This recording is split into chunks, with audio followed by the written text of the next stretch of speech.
Welcome, everyone. I'm really glad that you're able to join us today for this panel on digital governance perspectives from the Global South. This conversation is hosted by the Center for Information Technology and Public Life at the University of North Carolina as part of our Spring Speaker Series. I'm Catherine Peters. I'm CTAP's Executive Director.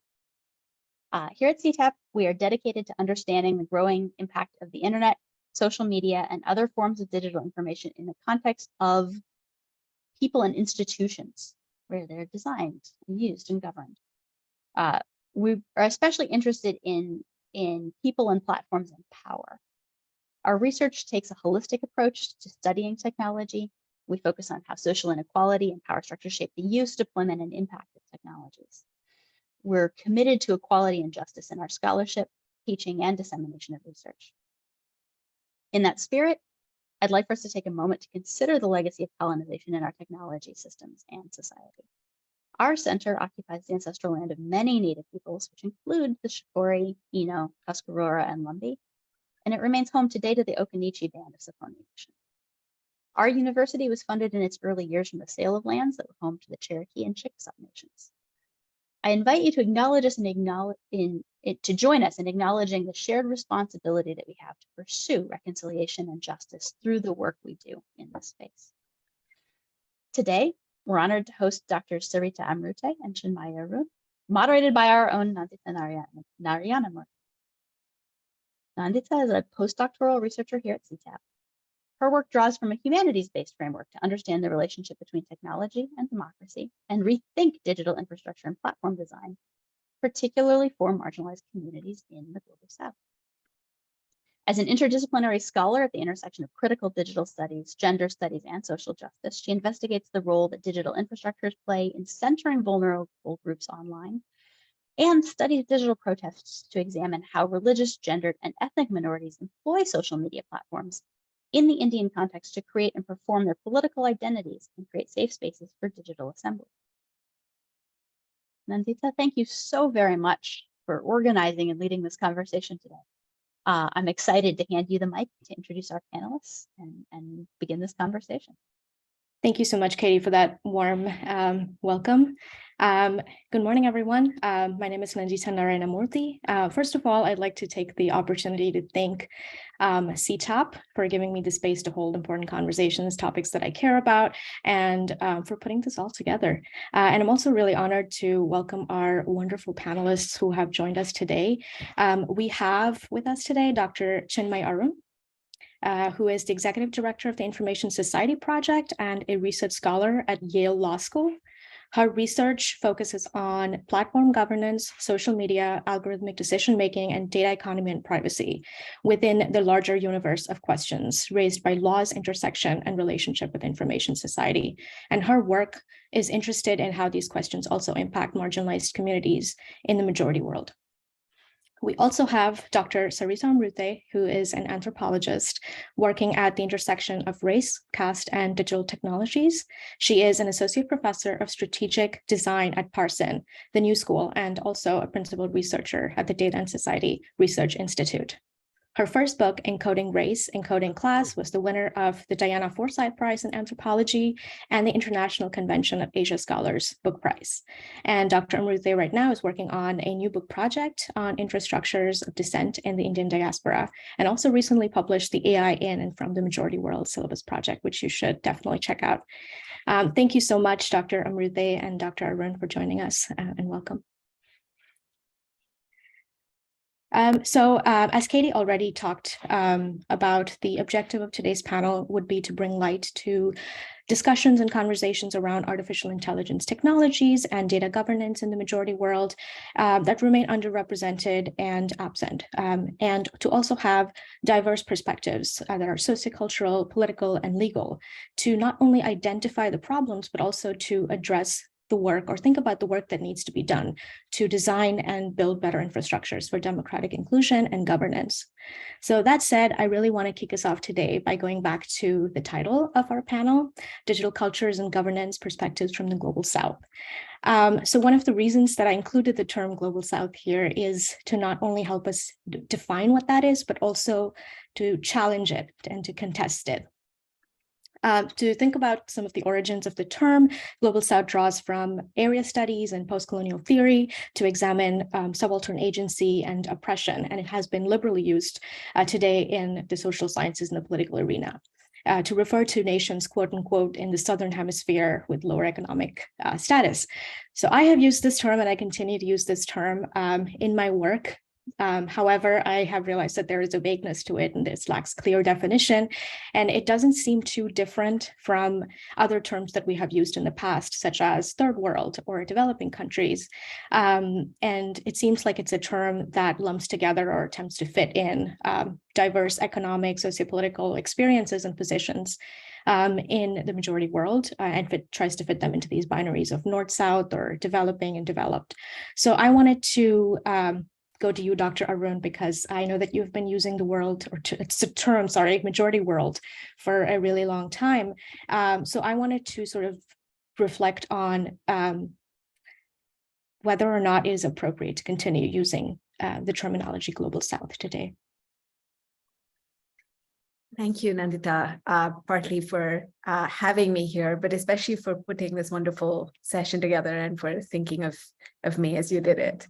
Thank you also for letting me open, because I know that Sareeta will have a lot to say about this too. I want to confess that I started out using the term Global South a lot, and this is a flippant story, but I think it's also a story of how ideas travel.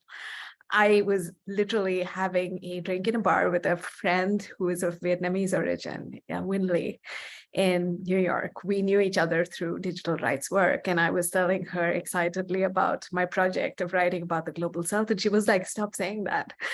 And so Win told me that she had attended a session by Shahidul Alam, who coined the term Global South.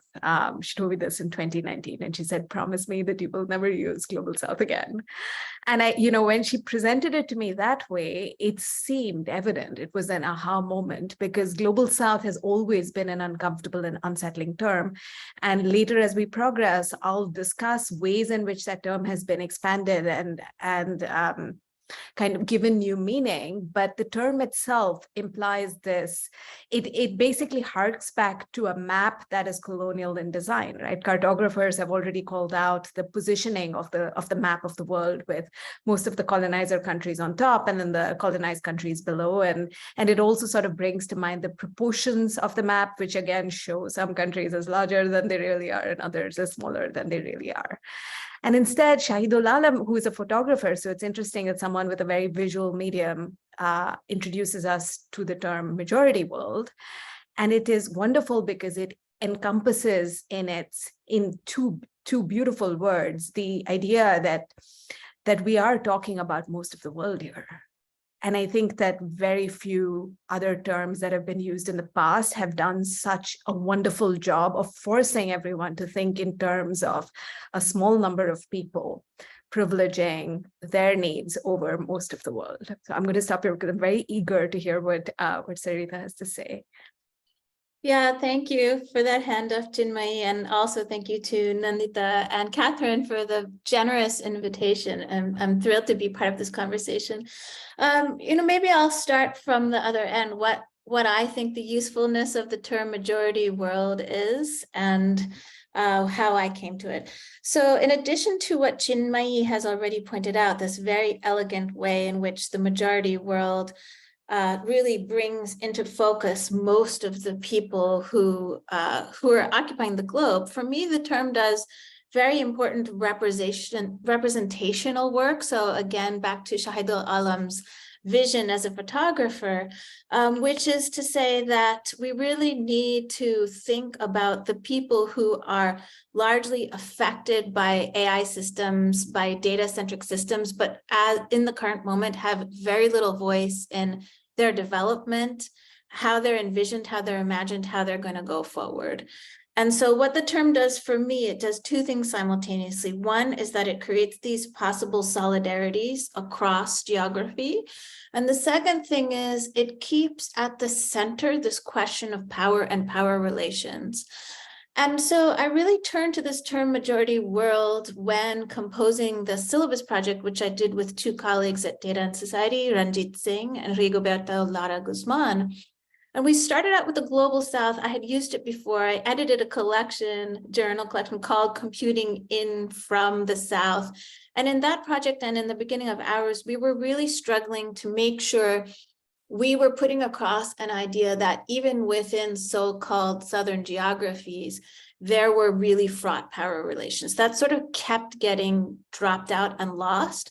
And we found ourselves continually to struggle against the binary of North and South. And even though we were doing our best, we were bringing in Gramsci, we were reading the Southern Question, it felt a little bit Sisyphean to continue to use a term that nonetheless continued to articulate a binary in which one side had all the power and the other side putatively didn't. And for my own work, I'm really, really interested in South-South connections, how different spots around the world produce forms of hegemony that may not be visible unless you disentangle that assumption of the binary.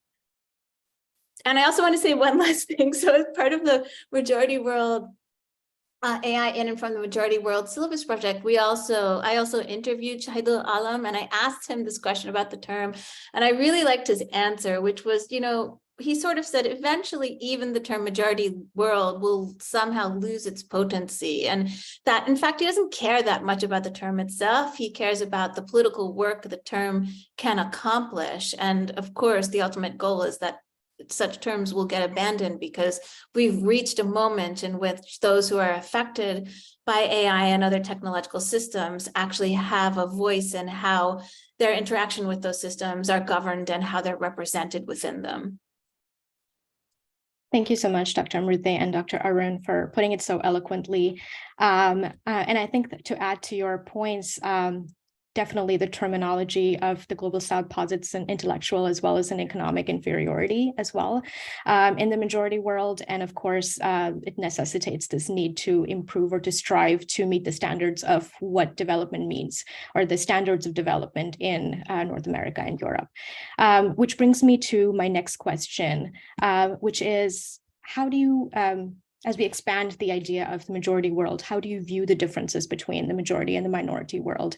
And is the digital divide an appropriate way to look at those differences in terms of data-driven technologies? Yeah. What order would you like us to go in? Chinmayi, why don't you start? Yes. Yes. Okay. Thanks. So I'll build, it's a great segue actually from what Sareeta was saying last, which is that I also, so the only thing that I have published so far, regrettably using the term Global South, has been this chapter in the Oxford Handbook on Ethics of AI. And my main reaction, which is connected to the digital divide question, was also this discomfort with the flattening that Sareeta has described. And so I had actually dedicated most of that project to unpacking power relations across what is considered the Global South, if you look at it geographically.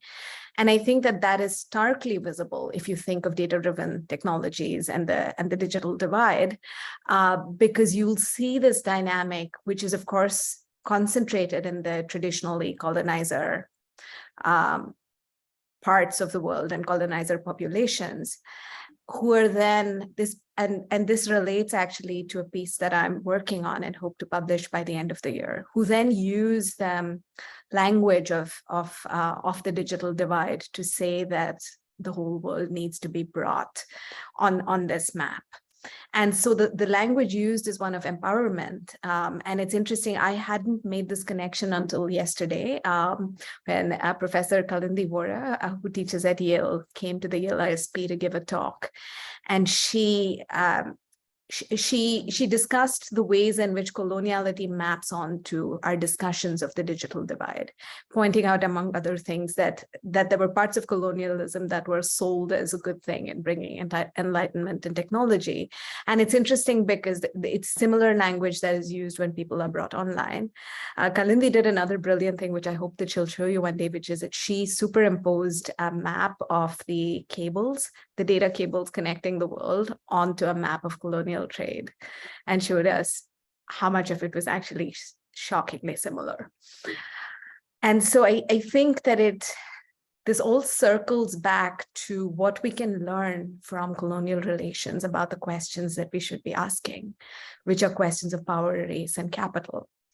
And I want to, before I let go, and I'm again very interested in what Sareeta has to say here, but I also want to leave you with Boaventura Santos's definition of what is the global South, which I've always loved because it brings forth the complications. He says it's not a geographical concept, and although although it sort of has a hat to tip to populations that live in particular countries, it's actually a metaphor for human suffering caused by capitalism and colonialism on a global level. And it's interesting because whether you think of that in terms of the digital divide or whether you think of it in terms of traditional colonialism, it still applies. I'm going to stop here. Thank you, Dr. Arun. I would also love to hear what Dr. Amrute has to say about this. Yeah, I mean, so this is a really interesting question. For me, I think there's been really good scholarship that has problematized the idea of the digital divide. So a really classic essay is the one by Kavita Philip, Lily Irani, and Paul Durish on the One Laptop Per Child program, in which, as Chinmayi is saying, the notion of the digital divide as a development apparatus allows for all sorts of techno-solutionist interventions that in fact don't serve the needs of people on the ground in any way. And I think that's really clear. The literature is really clear there. As a scholar of diaspora, what really drives me and motivates me here is thinking through the different ways that populations are or are not considered adequate technological subjects. And I think the digital divide is one of those discourses that in fact separates populations out into pre-technological or technological. But if you look at the everyday living conditions, technological interventions of people around the world, it's really clear that there are multiple and patterned ways in which they engage with technologies. So the question of access is really the wrong question to be asking. I think the questions that need to be asked are questions about representation, voice, the relationship between expertise and non-expert knowledge, and especially the question of labor, right? Because the digital divide really cleverly assumes that some folks who don't have access to the same sorts of technologies will be brought into those technologies as consumers. But in fact, we know from empirical studies that most likely disadvantaged people are already completely part of our technological worlds as labor providers. And it's so easy to lose sight of that within development discourse. So we could think about apps that provide you with maids. We could think of all of the backend content moderators located all across the world. Those are fully technological subjects. They're completely embroiled into our technological present, yet they fall out of sight. They get bracketed out when we deploy development rhetoric in that way. And I think it would, in addition to Kalindi's map of the undersea cables, it would be really interesting to make a similar map of colonial labor patterns and current labor patterns as they get mobilized in tech economies all over the place.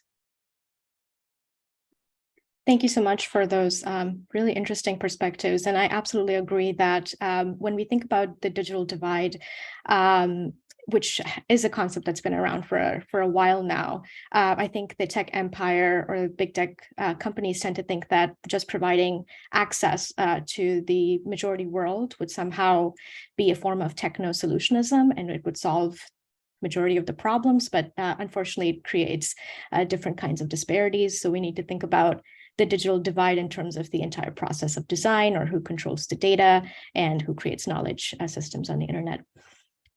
Which brings me to my next question. I know that Dr. Amrute, you were talking about digital labor and colonialism. So I wanted to pitch that back to you. I wanted to understand, as an extension of this question, how has the increase in platformization led to harms in digital labor? And what do you think the future of digital labor looks like and what it should look like? Yeah. I really like this question. So My earliest work was really on this question of global digital labor and racial capitalism. And so I was looking at a moment in the global coding economy in which that economy was and continues to be extremely reliant on this lightweight infantry of capital, as it were, this mobile class of workers who could be moved from place to place, position to position, through visa regulations. And that itself has an extremely long history. It goes through post-World War II guest worker programs, but it goes even further back to, in fact, the indentured labor of the British Empire, and especially the way that the abolition of slavery within the British Empire crucially depended on finding this other resource of movable workers. And Lisa Lowe's book, it's a little bit old now, but it's her book about 4 continents sort of shows that replacement. So in my earliest work, I was really trying to trace out how the tech economy, the global software economy, to be more specific, even though it seemed to be neutral, it seemed to be a meritocracy, really was building itself on top of a racialized group of coders that could be moved from place to place. So it's this real intersection of regimes of governance, inherited ideas about the racialized other, especially the racialized Asian other, and the needs of a software economy. And as time has gone on, what I'm noticing is that those sorts of patterns and systems are fragmented and being diffracted in all sorts of ways in more localized economies.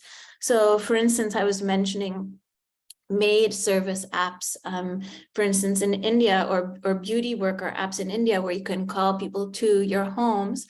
And a young scholar named Lakshita Malik is doing really good work on this, on the beauty industry. You can call people to your homes. Well, of course, you can, in many of these apps, specify particular caste locations for workers. You can specify regional location, you can do all sorts of things. And that's a really clear instance in which something that seems entirely divorced from forms of discrimination or oppression is in fact not only relying on them, but also reproducing them. And I think that can be seen in a multiplicity of places. Another really good example is of course our famous bugbear right now, ChatGPT. It's quite clear that the work of ChatGPT does not just concern plagiarism, but there's a recent article in The Intercept about how such AI systems might be used in Homeland Security to identify possible terror suspects, and it does so according to, of course, received data about who seems like a terror suspect. So it identifies anyone with a Syrian passport, anyone with an Iranian passport. They're really, really old forms of discrimination that, and they're not just not going away, they're being revivified. They're being given new life, in a sense, in these systems that we're all participating in.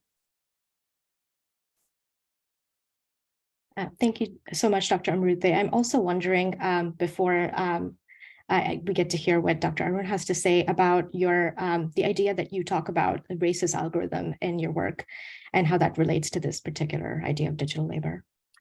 Yeah, so in that piece, I mean, that's an article I wrote a little while ago that came out in Science, Technology, and Human Values. I was sort of trying to show the way in which corporate tech cultures both rely on racialized labor forces, but also deny the presence of racism or casteism within their walls. And what I was trying to get at through this idea of race as algorithm is that, in fact, they're treating race as as having algorithmic properties that can be tuned to produce certain results. And in doing that, race always moves beyond the threshold of what they're responsible for. It's a sort of long tail effect of systems that cater to various consumers' needs. So therefore, it's actually the consumers who produce the racism rather than any kind of structure of labor within the companies themselves. And I still think that's going on. I mean, I think, of course, the target moves. You can see this happening all over the place in terms of the way DEI is treated within companies, who occupies those roles, how much power they do or do not have, what else is happening at the same time. On the one hand, DEI might be promoted within the company. But on the other hand, if you look at the website, you'll see white supremacist content for sale, for instance, and those two things happening at once, which should be a contradiction, but isn't, because of the way that the kind of goalpost around what's considered racist and what's the actual direct responsibility of the firm keeps changing. Thank you so much, Dr. Amrute. Dr. Arun, did you also have anything to add to this? No, I'm not an expert on digital labor or reordering of social relations, so I will sit this one out. And yeah, but I'm happy to have learned from you, Sareeta. Thank you so much. And to add to your point about ChatGPT, I've also recently learned that mostly these large language models like ChatGPT and generative AI are also using, they're outsourcing their using outsourcing firms like Sama in Nairobi, Kenya, to sort of use these laborers to work on graphic content or examples of violence, hate speech, and to train their algorithms. And these are workers who work for about $8 a day with harsh working conditions and so on. So when we think about the future of generative AI, I think it really should compel us to think about the future of digital labor as well. So I think I would like to go to Dr. Arun now to think about what are some of the major concerns surrounding the increase in the deployment of these technologies, artificial intelligence systems for governance. How are these technologies weaponized against marginalized communities? And if you could talk a little bit about these algorithmic systems and how they're used for discriminating against communities. Thank you. Happy to give this a shot. I'm going to do it. One is, I think, one layer of this wonderful question that you've asked, Nanditha, is the actual effects and where they come from. But I think that there's a second layer to this, which I'm now trying to explore through my work, which is how do law and legal systems deal with the problems that are being created by these platforms. So the first, I think, just begins with my guess is that all of you know this, is basic attitude of let's move fast and break things. And the thing is, whose things and where are these things? This leaning towards, I would say, equating all the potential hazards that could come out of a technological platform that is firstly architected in certain ways, in part as Sareeta describes, but also in part because of the people that were staffing the companies and envisioning communities basically like themselves. That was one side of it. The second was that if you heard a lot of these people talk, and this is just anecdotal because I don't do qualitative research, but I did spend a lot of time in Delhi policy circles, and I got to hear the way in which the policy wonks were discussing this. They saw risks to innovation as the major threat, and risks to free speech, which, as we all would know, is a very libertarian way of thinking of it. And so a lot of the problems that we ended up seeing across the decade were a result of this legal policy and technological architecture that privileged speech and more speech for years. When the hate speech problem and the attacking of minority communities using these platforms came up, there was a whole period in which Facebook insisted on and funded people who were supporting this point of view that counter speech is the answer. And I literally, I am known to sometimes, when I'm called by people asking for my opinion on how do you deal with hate speech in India, don't you think the answer is counter speech? I'm like, okay, give me 30 seconds. I am going to go laugh and I will come back and explain to you why this is a bad idea. It is, again, a very libertarian notion, right, that assumes that all speech is equal and that all speech is lands equally with the majority population. But this is, I'm describing this to you to show you the way in which the legal and policy infrastructure was oriented when all of these disasters happened. And then again, well-known story, minorities in Myanmar tried over and over to get through to the technological companies and were told, well, talk to your government, or, well, we don't know which of these narratives is reliable, until the tragedy became impossible to ignore. And this is part of my last paper called Facebook's Faces, also argues that one of the reasons that tragedy was taken seriously was because powerful actors like the UN, the New York Times, the Wall Street Journal basically picked up the concerns of the Myanmar people and were like, this matters, these human beings matter. And so there is this whole, like, even in the highlighting of suffering and in the prioritizing of what matters, power plays a role. And I think that now if you think of all of this together, it's inevitable that that in parts of the world in which groups are mobilizing against minorities, whether for electoral reasons or others, the platforms will play a role. It is a feature of all speech platforms that bring this together. So the question is that when they enter these spaces, what did they do to assess how far they're likely to amplify and accelerate violence? And then what is the kind of redressal that they provide? I don't want to take up too much space here, but I know that Facebook, for example, had engaged in human rights impact assessment processes, which is better than not doing them, but which have also been controversial, I think, in part because of how they were phrased and also potentially because who was doing them and what questions they were asking. I like to believe that it's a beginning. I mean, I also think that the oversight board intervening and saying that and articulating clearly what kinds of questions should be asked, what kinds of rights should be prioritized is helpful. But I think we're still circling back to the theme of this event, which is much larger. We're talking about technological architectures and about how the economy of this whole system works. And I don't think that has changed. Like if we think in terms of the incentives for platforms to exercise caution, the incentives for platforms to think in terms of not contributing to harm. I also have another, I think, pretty controversial essay, if I'm being honest, called The Exit Option, which suggests to companies that they focus on what they're doing to contribute to harm when they enter a society in which either they should have done more to understand that violence might take place, or where it's such a hyper-local idea that it's been hard for them to understand what they're changing in the dynamics. And eventually what I come to is that companies have to acknowledge that they're operating in many parts of the world in which the governance system is not healthy enough democratically to assert the rights of the minority populations and to protect them. And if that happens, then I think it's hard for the companies to pretend like they're not playing a role in the violence. And I think that the way things are set up right now, they're mostly able to say that, well, we don't have an option here. And that's why the essay was called The Exit Option. So the controversy is that you would suggest that these platforms exit those scenarios. Where can you clarify a bit? So the controversy is that most legal debates about, thank you for asking. So most legal debates about this laugh at the idea of exit. They all assume that the platforms being there is in net a better idea, is a better proposition than the platforms not being there. So every time it comes up, they'll say, well, the platforms are doing their best, but they can't exit, can they? And they're operating under pressure and their employees are being threatened and et cetera, et cetera.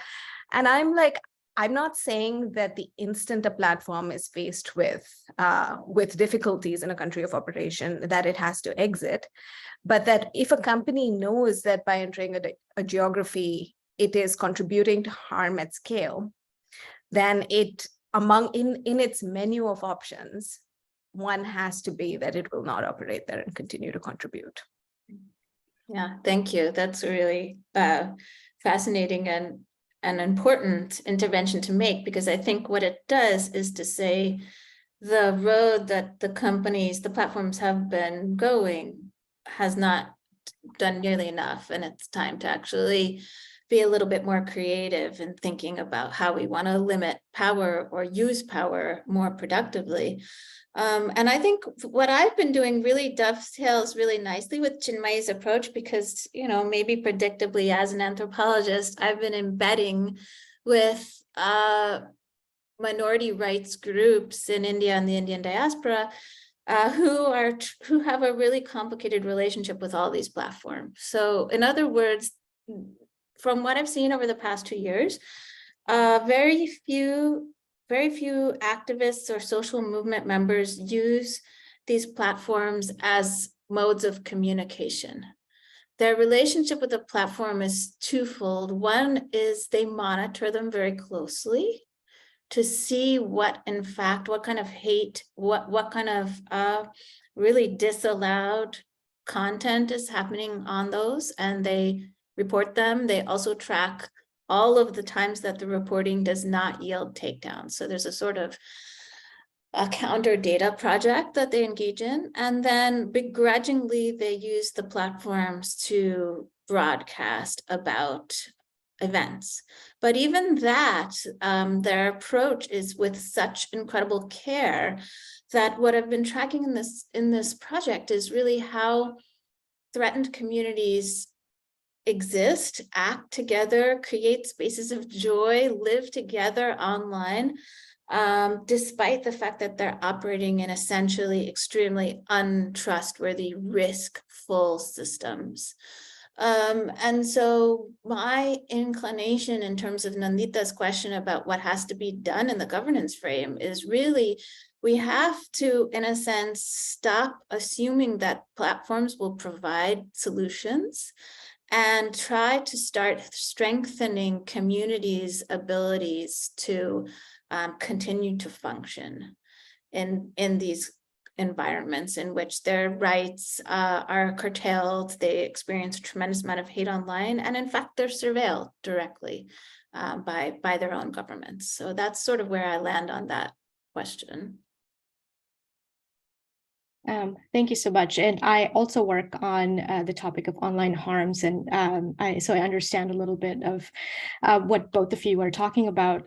So my research is actually centered on state power in the context of post-colonial nations in South Asia, and sort of like looking at the political economies of violence there. And it's much like deploying technologies in emotion, reading or like facial recognition in China and Myanmar. The state governments are, especially in South Asia, weaponizing hate speech, which emerges in different forms like propaganda or conspiracy theories and misinformation, and subjecting their own citizens to surveillance. And this affects political minorities the most. So my research looks at how hate speech emerges on social media against gender, religious, or caste minorities, for example. And I wanted to sort of extend the question. I know that Dr. Amrute, you told me that you were working also on understanding how it is to encode hate speech. So if you could talk a little bit about what are some of those practical solutions that you foresee in the future of how to detect and identify and work with hate speech on social media, that would also be interesting.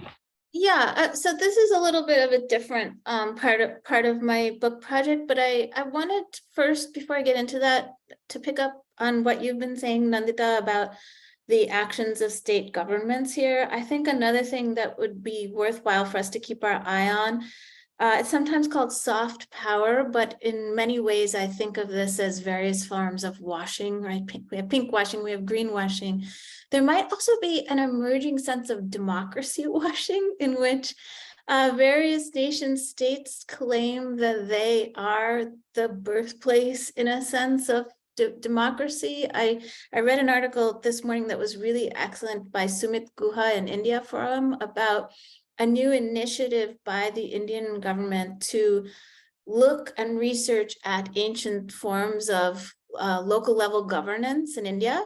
And so I'm certainly not saying that those forms don't exist or didn't exist. And I'm certainly not saying they're not worth researching. They in fact are, because I really do believe in looking at historical examples for ways forward in governance. But it's alarming when governments that in the current moment really can't be adequately described as protecting the democratic rights of their citizens, start claiming that a kind of patronym or a mother country origin relationship to the very concept of democracy. I think we have to think very carefully there about what the political purchases of making those kinds of claims and what kinds of mistreatment of oppressed people it allows, because a country can claim that it's always been democratic. So I just wanted to add that on, in addition to the more overt forms of surveillance that we should certainly be tracking. There are also ideological or representational forms of alibying out countries for the way that they continue to treat their minorities.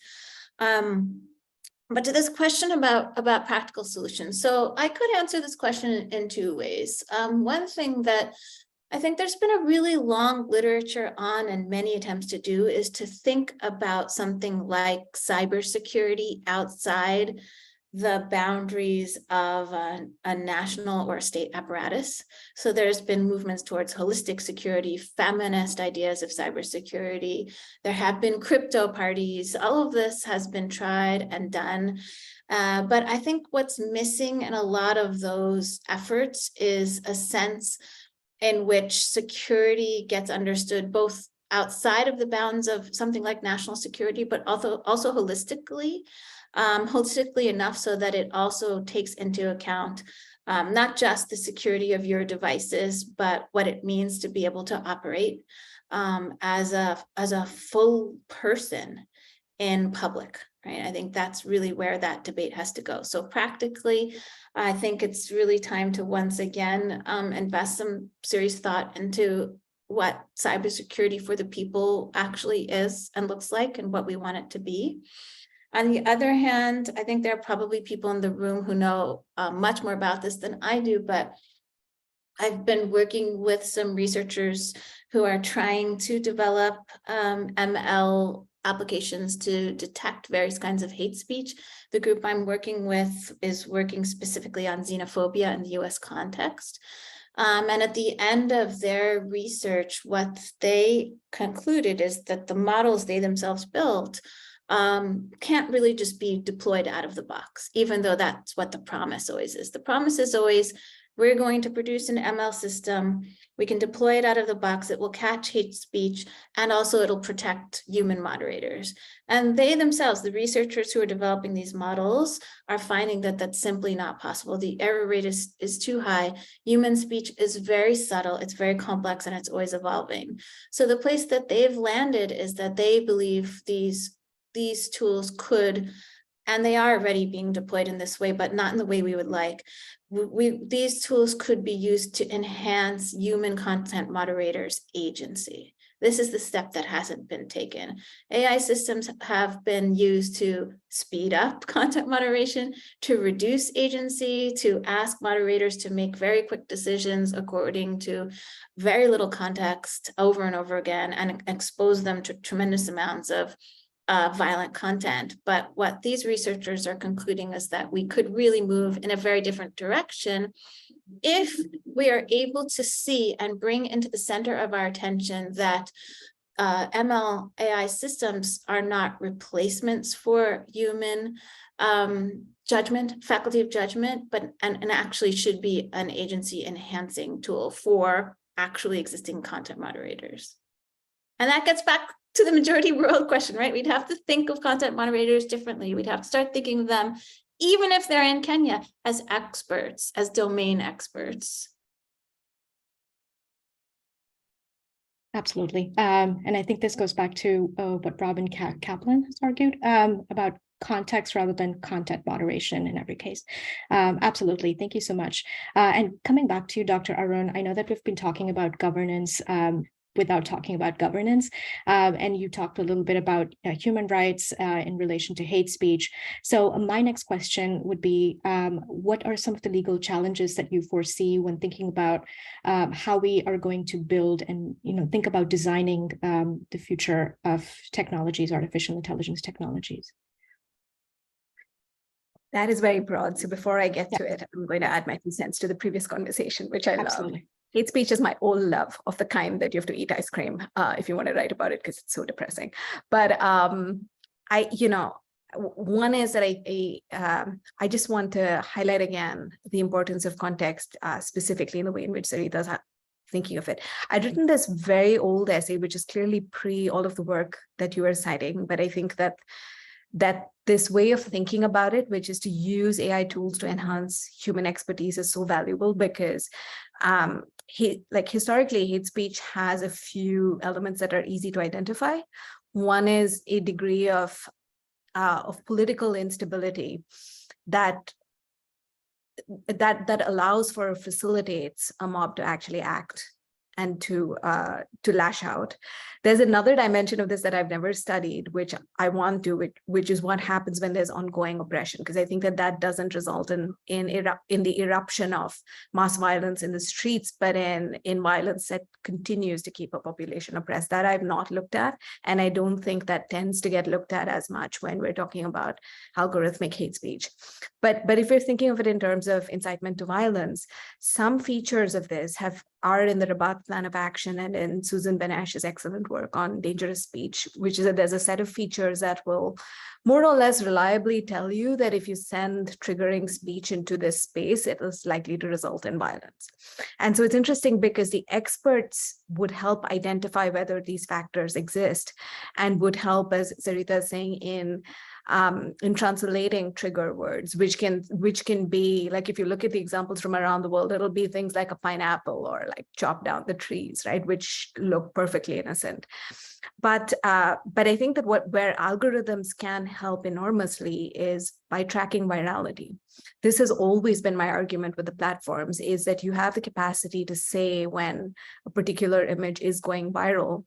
And so I just want to say that this, I'm very interested in reading this work that Sareeta's referencing about how to enhance human experts and moderators by allowing them access to the tools. And I would imagine even the data that lets them see speech go viral.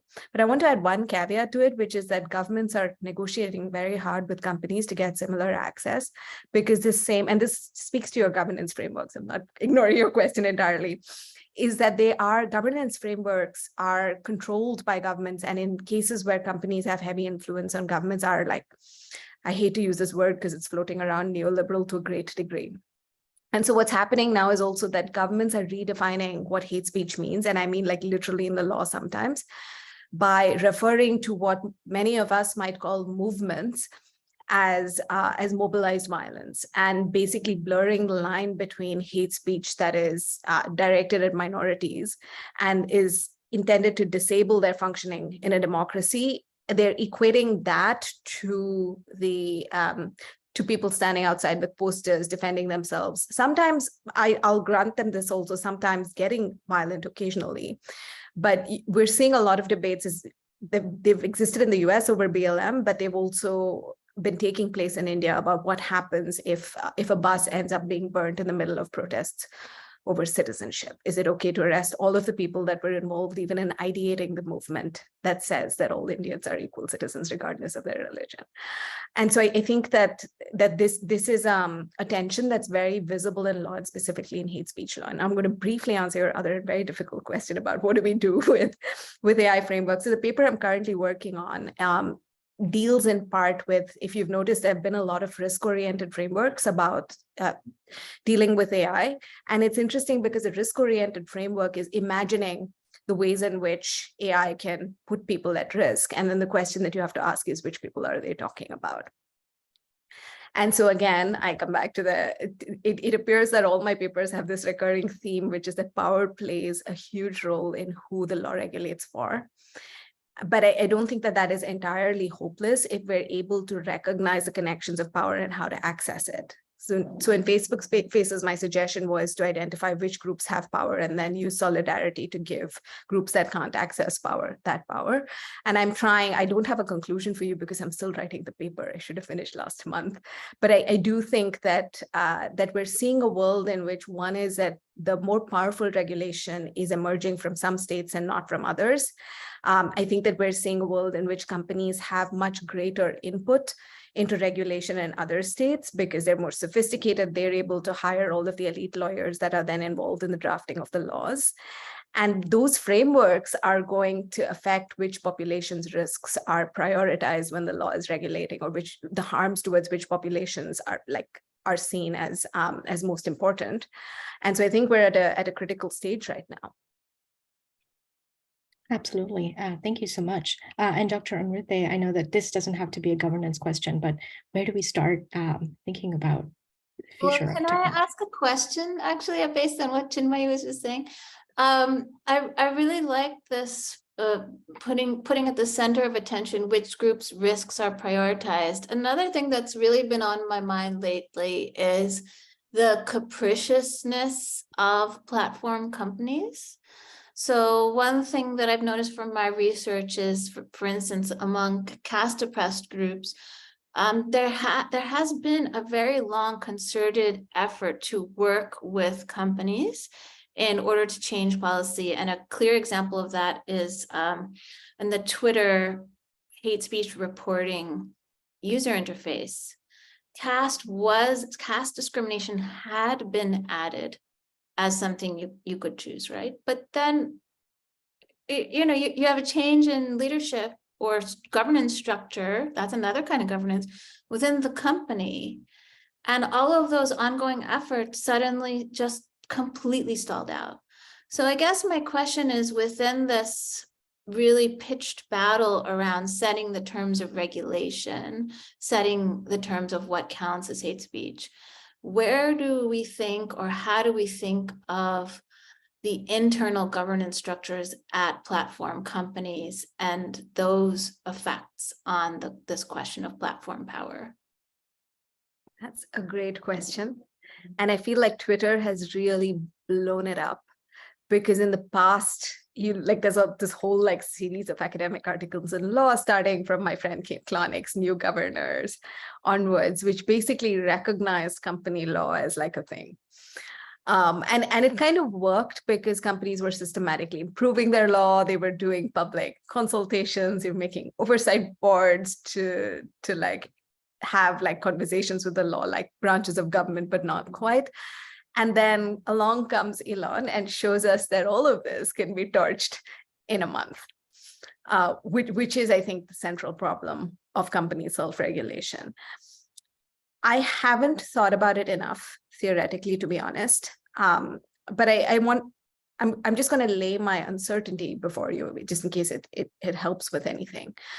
I think that on one hand, the value to the company self-regulation, to these detailed frameworks and to the experts from around the world that are refining them and implementing them, is that it plays this very expert, professional-driven regulation, which can be helpful if there is failures of democracy in places and you want to override a majority's ability to twist a law to enable its oppression and erasure of minority population. So it's kind of almost like the platform saying that, okay, we're going to draw these lines in what we allow and enable. And I, on one hand, do maintain that platforms should take responsibility when they are enabling large-scale harm. So that's how I see it, that this is the platform's effort to not contribute to harm. But I think on the other hand, there's so much, so it's not just the people working for the platforms, it's this whole cadre of external experts and professionals that are putting a lot of time and energy into the development of these processes.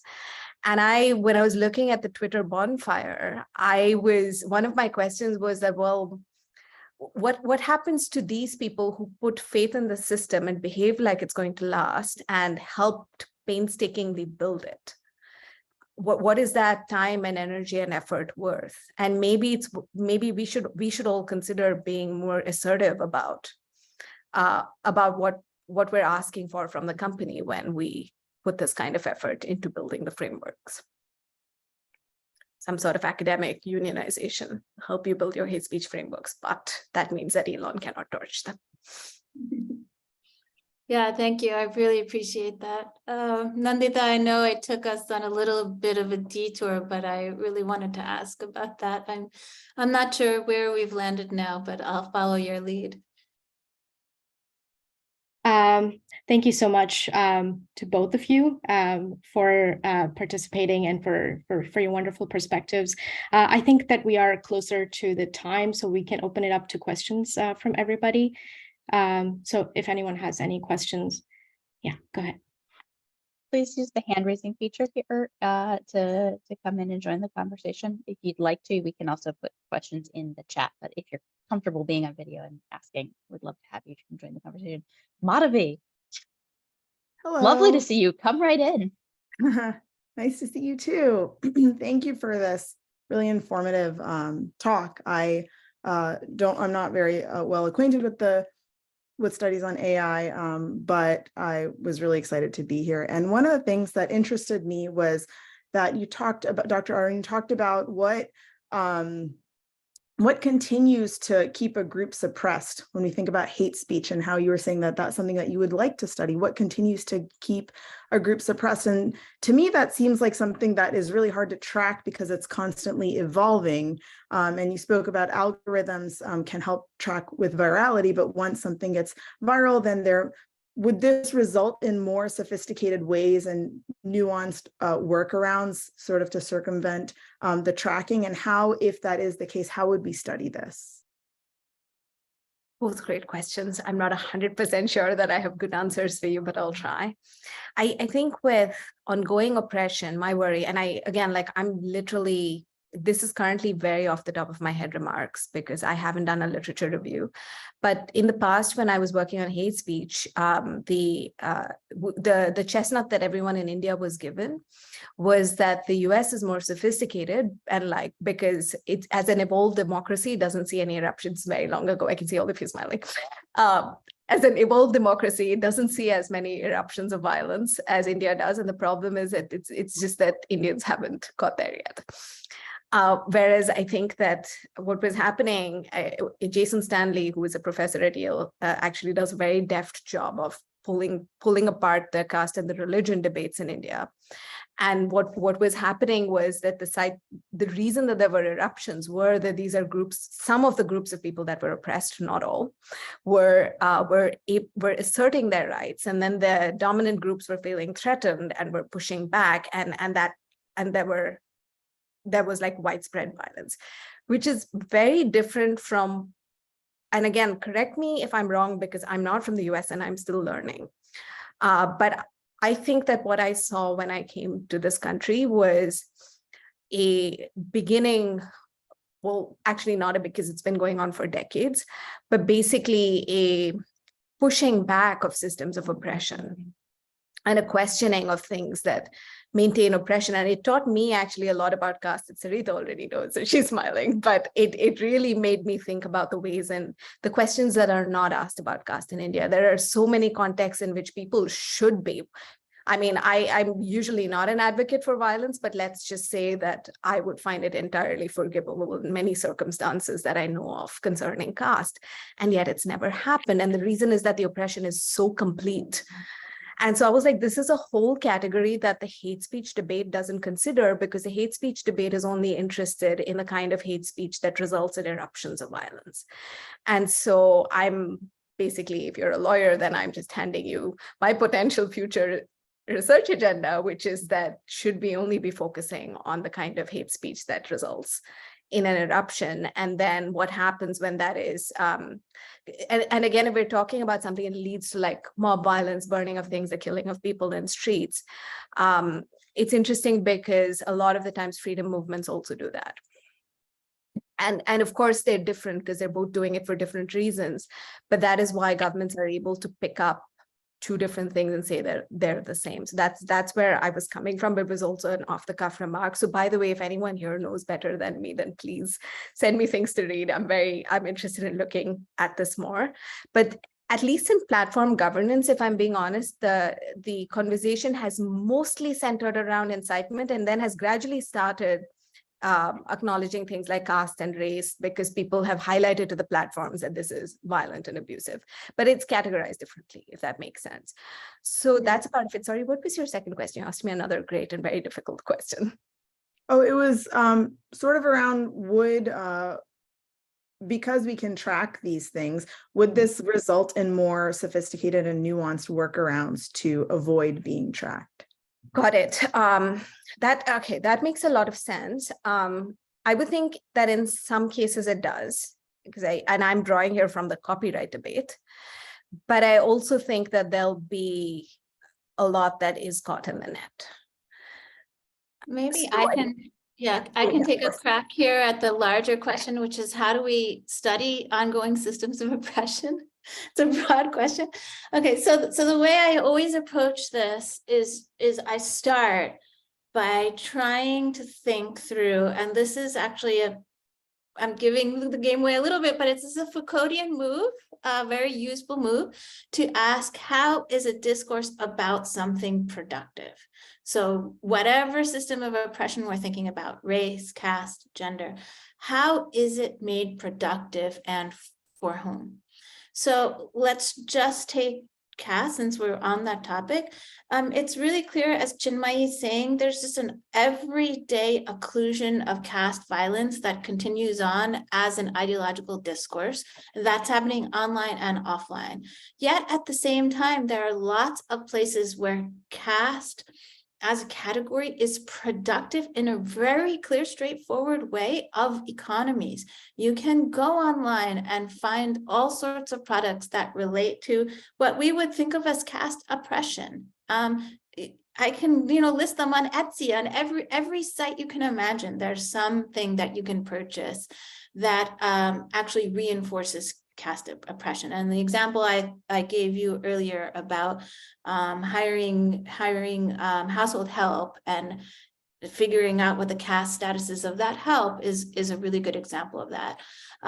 Another way to study ongoing systems of oppression is through something I've learned from Stuart Hall, which is to look at how modes of representation and political economies articulate together. This happens in online and offline spaces all the time. So for instance, a colleague of mine was just telling me about a new TikTok trend of buff religious men. And it's all religions, like buff priests, buff rabbis, buff Hindus. I mean, that's kind of an ideological production of masculinity and conservative values coming together. So that might be another place to study that. And then Madhavi, what you were hinting at is that the way that algorithmic systems actually once again rely on the productivity of these categories, both in terms of creating stratified labor, but also in terms of producing and promoting content that gets a lot of attention. So that's maybe 3 big buckets through which we can study ongoing oppression. This is super helpful. And I just want the brief context for why I'm asking this question is because I am working with some researchers to sort of create a code book out of around hate speech and polarization on social media platforms that accounts for cultural nuances in this content that are typically not detected through a more Western approach. So this is sort of where the question was based in. So thank you for your answers. It's great. I hope that you'll share it with us. I'd really love to read it. Definitely. And if I could add to what Dr. Amrute and Dr. Arun were talking about, I think I would go back to the politics of visibility versus invisibility, especially if you go back to like looking at these specific contexts outside of, Western society. And so I think that one of the ways that, like Dr. Arun was talking about, the more incitement there is, the more visible it becomes, and it's easier to kind of detect it and observe it. But there are certain ways, maybe it's strategy, maybe it isn't, but hate is not always visible. In my study, where I am looking at hate speech, I do like a lot of work on non-English languages. So I think that these are also some ways to create these echo chambers where it's, hate is not easily identifiable by those doing work on it. So yeah, I think that's really interesting. But I mean, I just want to build on what Nanditha is saying, maybe a plug here for ethnographic methodologies. It may not be visible from the outside, but certainly communities who are receiving the hate, they certainly know what it is and where it's coming from and when it's coming and what it feels like. Absolutely. Talking to the communities is important. Yeah. Sorry, I want to jump in and say 100%. And platforms are getting better at this right now, but like circling back to the whole conversation that we had, right? Initially, when they were only thinking in terms of geographies, they were missing out this nuance of the communities know. And so I've literally had to tell platforms who've come and said, will you discuss caste speech with me? I had to be like, look, it's very important. You must focus on it, but please ask the people at the receiving end, because they are the ones that can tell you more about how to identify it, where the problems lie. Yes, that's true. Of course, that opens up a whole other can of worms about extractivist platform engagement with communities. Yes, 100%, right? And so then how do they do it in a way that is not extraction? Because in the end, the communities are helping them moderate content, and that is labor. I agree.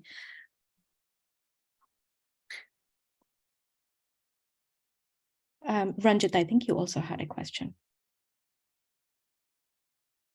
Thank you, Sareeta and Chinmayi. This was a wonderful conversation. I was thinking about taking this question of extraction and thinking through, one of the things that we've been discussing for a while now is this issue of how technologies travel. So, social media platforms have this ability to basically cut across context and move to different contexts and change the way in which we think about what communication looks like in different places.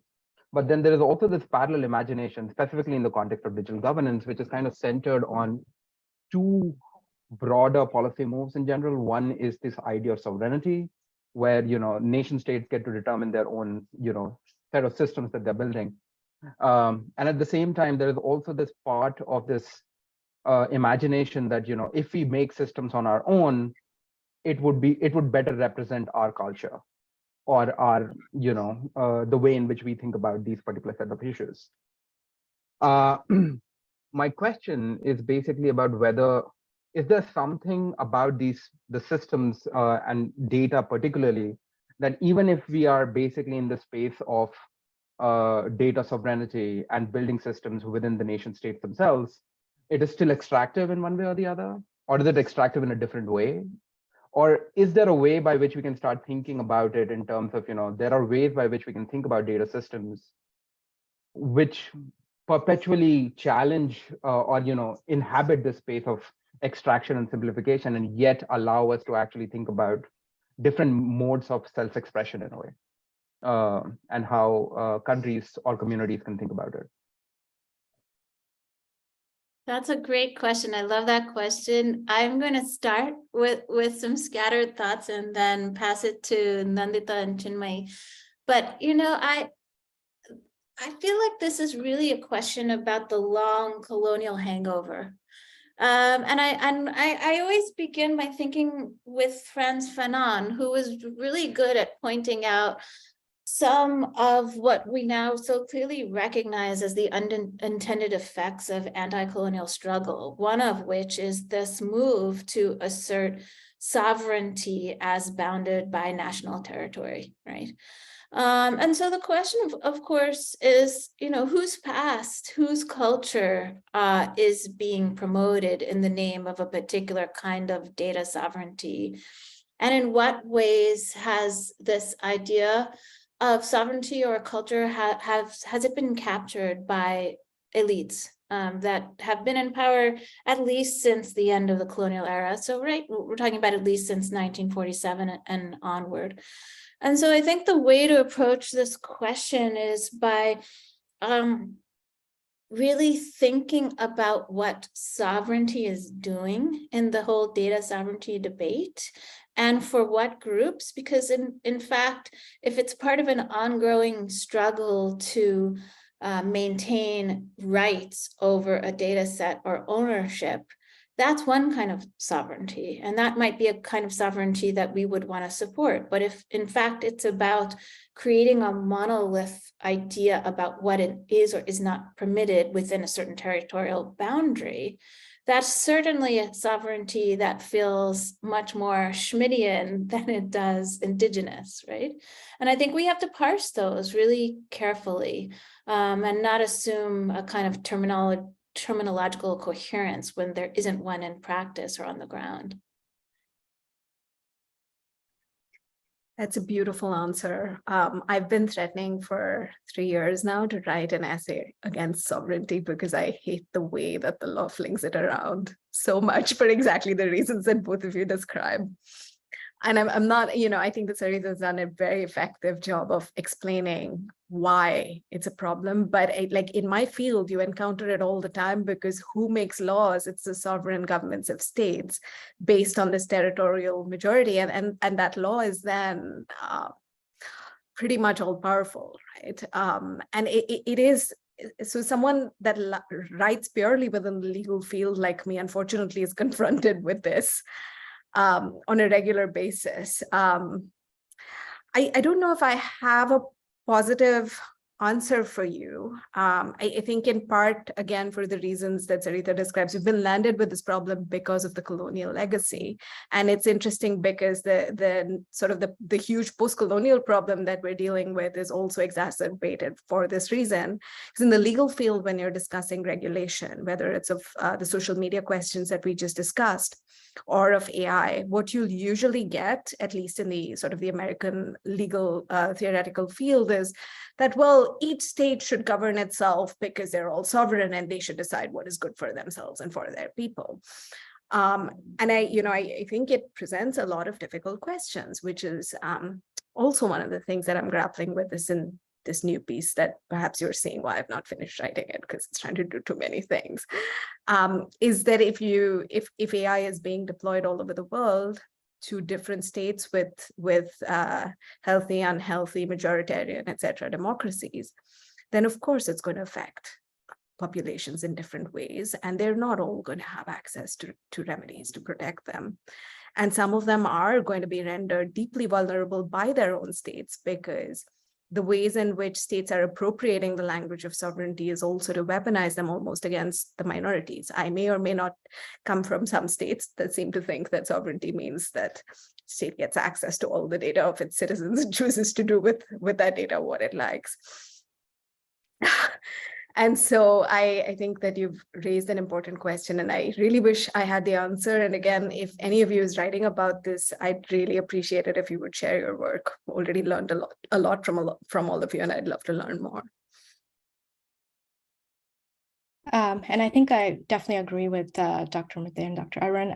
When we think about digital governance, we think about constantly oscillating between those who build these technologies and those that enforce it. So instead of thinking about digital sovereignty and the idea of the nation state, I think we need to go back to communities and think about what kind of values we need to encode into these technologies, because these are, whether it's values or norms or interests, all of these vary according to cultures. And so even what you define as a problem or what you define as a solution varies according to cultures. So it doesn't really translate or transfer well. So we need to really give back the power to these communities to not just design their own systems, but also create knowledge systems on the internet.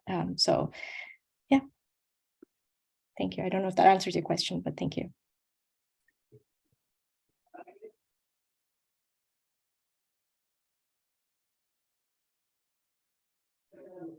Any other questions?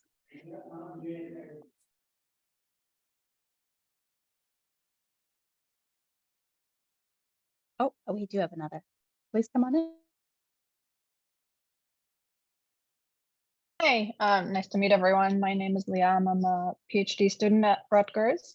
Thank you so much for your work. It's very illuminating. My question is if you can reflect a little bit about the state of the scholarly field. I would love to hear about, where you feel like it is and where it's going. And also the role of researchers from the majority world. And how, questions of power and access within academia affect kind of the field that we're working in. And, there's a lot of talk about access to conferences and visa issues, funding issues, who gets to be a researcher in different universities, what kind of resources they have. And I'm just interested in your reflections about where we are and how we can maybe support and collaborate more between U.S. universities and people working closer to affected communities.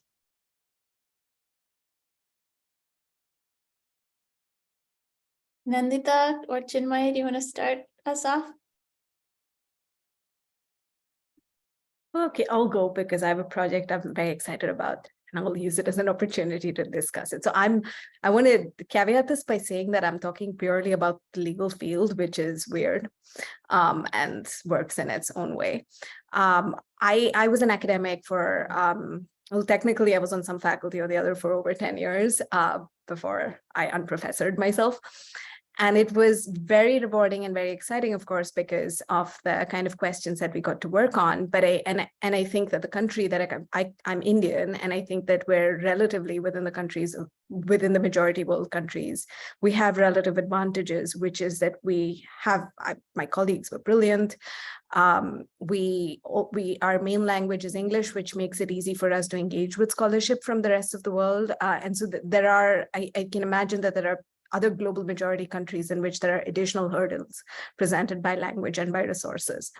But I can tell you this, that in addition to the problems that have already been surfaced, which is access to conferences and networks and the fees, and honestly, also the other little things that most conference organizers don't account for, which is the amount of time that it takes to get a visa, the stress of first-time travel. So like my family in India, like immediate family, none of them had traveled internationally when I started. And I think even now, barring like a couple of trips for holidays nearby, they're not people that travel internationally.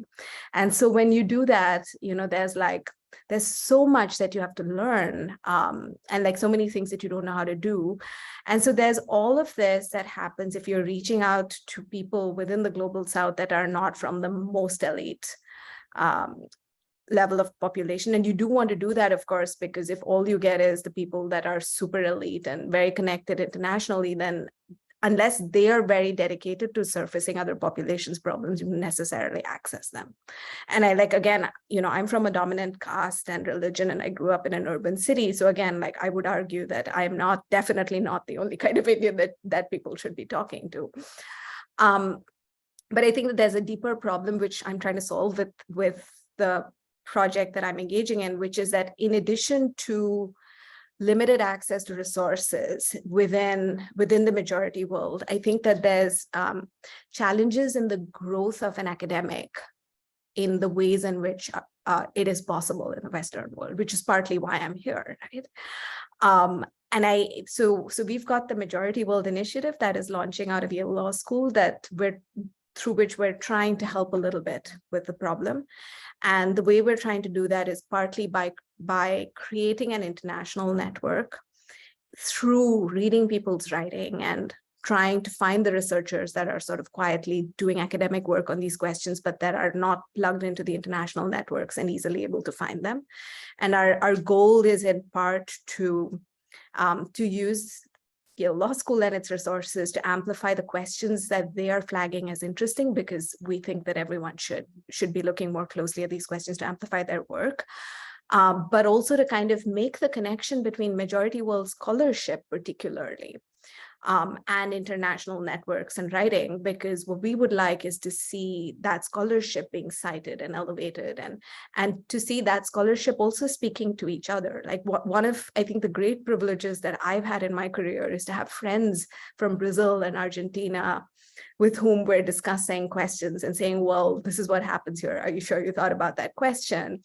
And I think that is enormously helpful. When we used to do summer schools with our Brazilian colleagues, and again, the students were just so struck by what they learn from each other. So we're looking to create more of that work. But I think above all, our goal, and I really hope that part works out, is to surface academic work from the majority world as opposed to activist work, which I think is what more easily accesses all of these spaces, if that makes sense.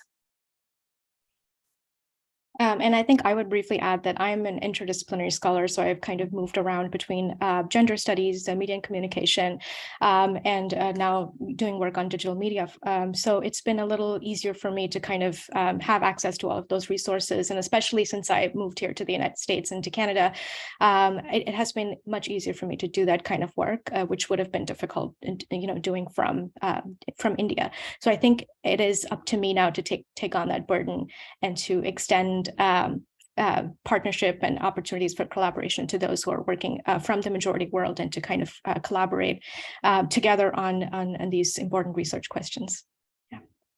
Yeah, I'll just build on those really, really rich answers to say, as everyone's probably noticed in my answers, I tend to look retrospectively a little bit. I think there are really good models of what's often called South-South solidarity, or in the case of caste, anti-caste struggles, there has been a long history of thinking across abolitionist, struggles in the US and caste struggles. And so I think it's really important to draw on those earlier histories in creating what we want in the present moment.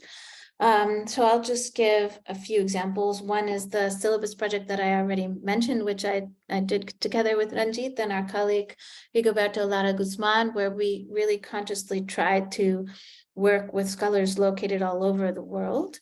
But of course, being aware that, as Chinmayi said, we were speaking with relatively privileged people in those locations. It's always sort of a contradiction.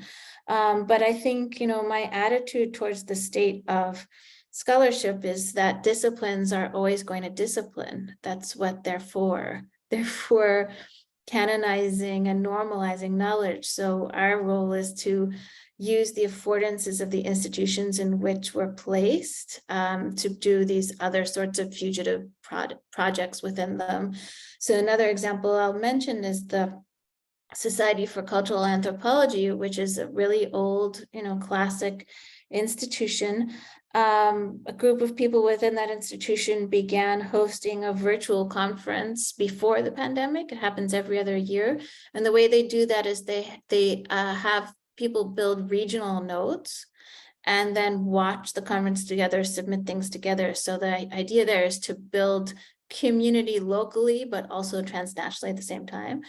So my answer to the question on the state of the discipline is that, or our disciplines, our multiple disciplines, whether it's law, communications, anthropology, and so on, is that, ideas get co-opted, communities get siloed, scandals erupt, whiteness continues, patriarchy continues, but alongside all of that, there are really, really important radical initiatives and movements, and we can all use our times at institutions to give those movements a little bit more energy.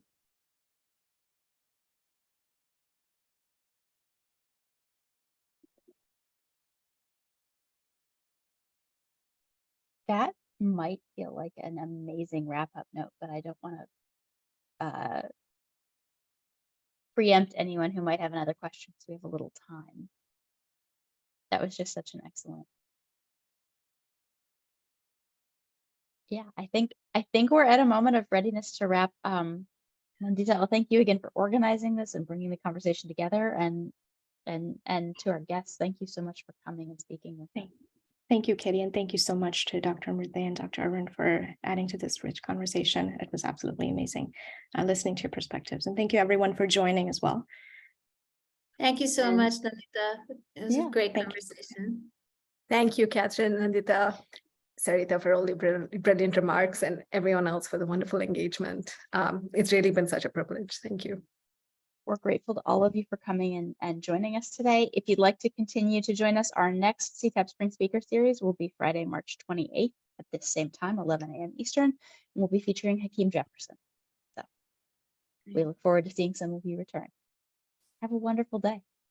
Thank you.